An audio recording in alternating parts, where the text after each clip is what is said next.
Hello, welcome to Aji kitchen. ഇന്ന് ഞാൻ വെള്ളരിക്ക കൊണ്ടൊരു മോരുകറി ഉണ്ടാക്കുകയാണേ. അതിനു വേണ്ടി ഒരു 350 ഗ്രാം വെള്ളരിക്ക ഉണ്ടതേ. 350 ഗ്രാം 400 ഗ്രാമിനടുത്തുണ്ട്. കഴുകി അരിഞ്ഞതാണ്ട് ചെറിയ ചെറിയ ചെറിയ കഷ്ണങ്ങളാക്കി വെച്ചിട്ടുണ്ടേ. അതിന് വേണ്ടിയിട്ട് ഇത് നമുക്ക് ഇതിനകത്തോട്ട് ഇട്ടിട്ട് ഇതിനകത്ത് ഒരു 3 പച്ചമുളക് രണ്ടായിട്ട് പിളർന്നത്, ഒരു ചെറിയൊരു കഷ്ണം ഇഞ്ചി അരിഞ്ഞത്,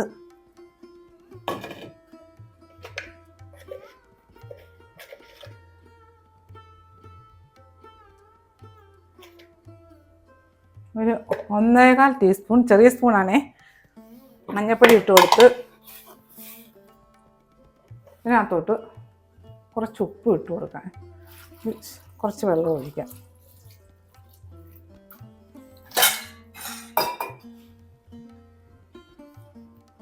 ഇതിനകത്ത് ഒരു തണ്ട് കറിവേപ്പിലയും കൂടി ഇട്ട് കൊടുക്കാം.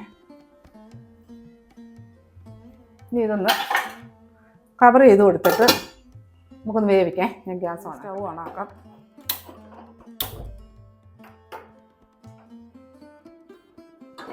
ഇതൊന്ന് വേവിച്ചെടുക്കാം. നമ്മൾ വെള്ളരിക്ക വേവാൻ വെച്ചില്ലേ മോര് കറിക്ക് വേണ്ടിയിട്ട്, നമുക്ക് നോക്കാം. ഒരു 3-4 മിനിറ്റ് കഴിഞ്ഞു കേട്ടോ.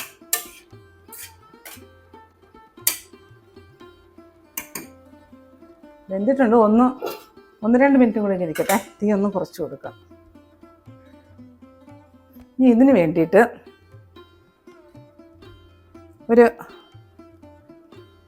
4 കഷ്ണം ചുമന്നുള്ളി, സാമ്പാറുള്ളിയില്ലേ, പിന്നെ ഒരു 4 കഷ്ണം 4 അല്ലി വെളുത്തുള്ളി, ഇതെല്ലാം കൂടെ ഒന്ന് ചതച്ചെടുക്കാം. ഈ വെളുത്തുള്ളിയും ഈ ചുമന്നുള്ളിയും ഇതിനകത്തോട്ടൊന്ന് ചതച്ചെടുക്കാം. നമ്മുടെ വെള്ളരിക്ക എല്ലാം നല്ല വെന്തിട്ടുണ്ട്. ഇനി ഇതിലോട്ട് ഇപ്പം ഞാൻ ചതച്ചില്ലേ വെളുത്തുള്ളിയും ചുമന്നുള്ളിയും, അത് ഇതിനകത്തോട്ട് ഇട്ട് കൊടുക്കാം.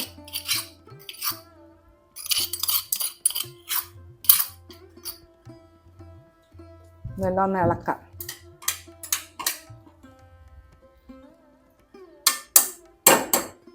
ഇനി ഇതൊന്ന് കവർ ചെയ്തിട്ട് ഗ്യാസ് ഓഫാക്കേ.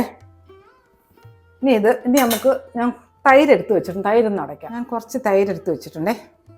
നല്ല കട്ട തൈരാണ്.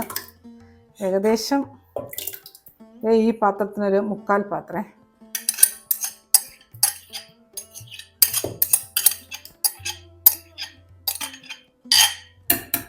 ഇത് മിക്സിയിലിട്ട് ഒന്ന് അടിച്ചെടുക്കാം. നമുക്കിനി വെള്ളരിക്ക നോക്കാം. ഇതിനകത്ത് ഇപ്പം ഞാൻ ഈ ഉടച്ചുകൊണ്ട് വന്ന തൈരില്ലേ, അതൊഴിച്ചു കൊടുക്കാം.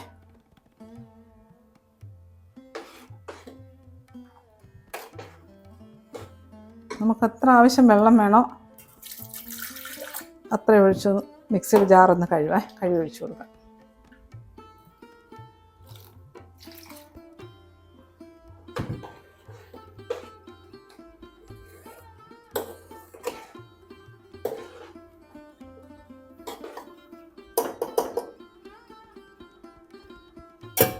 ഇനി ഇത് ഇവിടെ ഞാൻ ഗ്യാസ് സ്റ്റൗ ഒന്നും ഓണാക്കിയിട്ടില്ല, ഇങ്ങനെ ഇരിക്കട്ടെ. ഇനി അടുത്തത്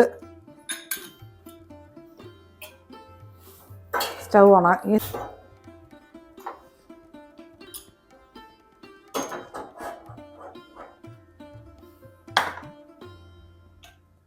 ഇതിനകത്തോട്ട് ഒരു നുള്ള് 1/4 ടീസ്പൂൺ ഇല്ല, ഒരു 10-25 കായമുണ്ടേ. കായമല്ല, ഉലുവ. അത് ഇതിനകത്തിട്ടൊന്ന് ചെറുതായിട്ട് വറുത്തെടുക്കാം.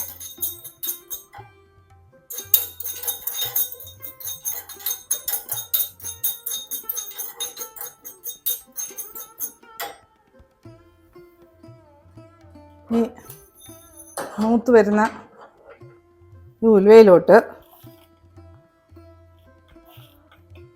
ഒരു 1/4 ടീസ്പൂൺ ജീരകം ഇട്ട് കൊടുത്തേ.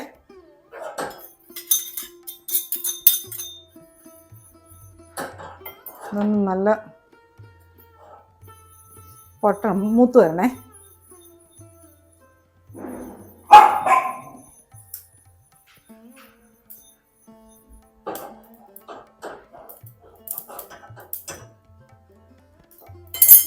നമ്മൾ കുറയ്ക്കാം. ഓക്കെ, നമ്മുടെ ജീരകവും ഉലുവയും നല്ല മൂത്തിട്ടുണ്ട്. ഞാൻ ഗ്യാസ് ഓഫ് ആക്കുകയാണ്. ഇത് തണുത്തിട്ട് നമുക്ക് കല്ല് വെച്ചൊന്ന് പൊടിച്ചെടുക്കാം. തണുക്കട്ടെ. നമുക്ക് ഈ പൊടിച്ചുകൊണ്ട് വന്ന പൊടിയില്ലേ, ഈ ഉലുവയും ജീരകവും കൂടെ വറുത്ത് പൊടിച്ച പൊടി ഇതിനകത്തിട്ട് കൊടുക്കേ.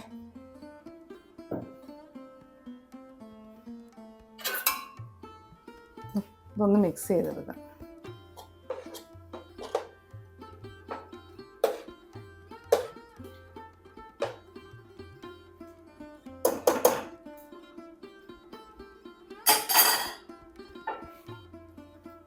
കവർ ചെയ്യാം.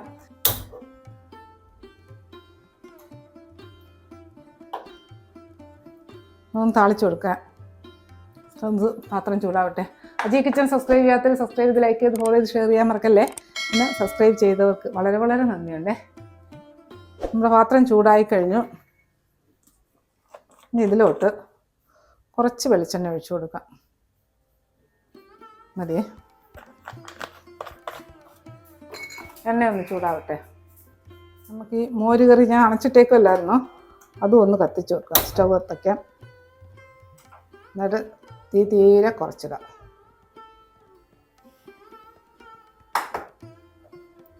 നമ്മളെ എണ്ണ ചൂടായി. ഈ ചൂടായ എണ്ണയിലോട്ട് ഒരു 1/2 ടീസ്പൂൺ കടുക് ഇട്ട് കൊടുത്ത്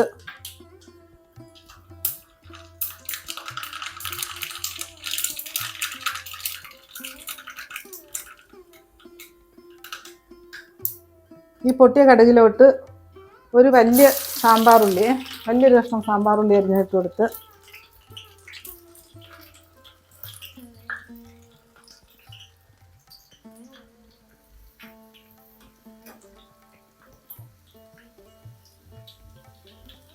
ഉള്ളി ഒന്ന് മൂത്ത് വരട്ടെ. ഈ മൂത്ത് വന്ന ഉള്ളിയിലോട്ട് ഒരു 3 മുളക് മുറിച്ചിട്ട് കൊടുത്തിട്ടുണ്ട്.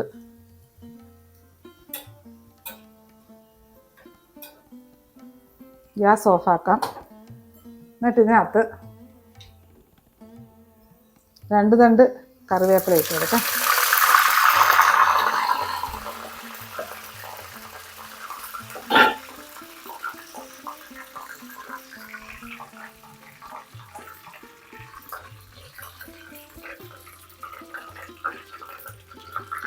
ഇത് നമ്മൾ മോര് കറിയുടെ കൂട്ടത്തിൽ വെച്ച് കൊടുക്കാം.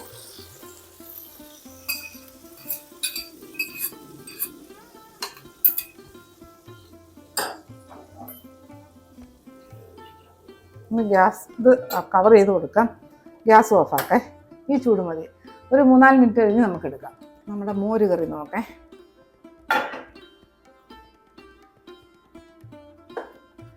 ഓക്കെ, ഒരു 3-4-5 മിനിറ്റ് ആയി. നല്ല കുറുകുറായിരിക്കുന്ന മോര് കറിയേ. നല്ല ടേസ്റ്റാണ് ഇങ്ങനെ മോര് കറി ഉണ്ടാക്കി കഴിക്കാൻ.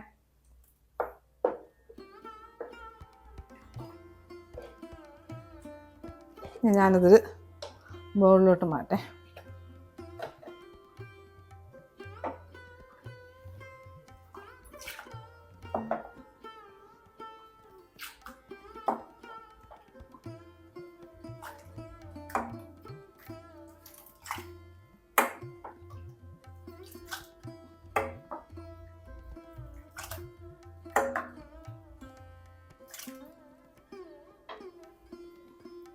നോക്കിയേ, നല്ല സൂപ്പർ ടേസ്റ്റോടു കൂടിയുള്ളൊരു മോര് കറി. നല്ല ഈസി ആയിട്ട് ചെയ്യാൻ പറ്റുന്നത്. തേങ്ങയൊന്നും വേണ്ട. നല്ല ടേസ്റ്റാണ്. ആ ഉലുവയുടെയും ആ ജീരകത്തിൻ്റെയൊക്കെ ചെറിയൊരു അറിയാൻ പോലും പറ്റത്തില്ല, എന്നാലും നല്ലൊരു എന്താ പറയുക, നല്ല ടേസ്റ്റ് ചോറിലൊഴിച്ച് കഴിക്കാനായിട്ടേ. അപ്പം ഇതുപോലെ ഉണ്ടാക്കിയിട്ട് ഇതിൻ്റെ ഫീഡ്ബാക്ക് പറയാൻ മറക്കല്ലേ. അടുത്ത വീഡിയോ ആയിട്ട് അടുത്ത ദിവസം.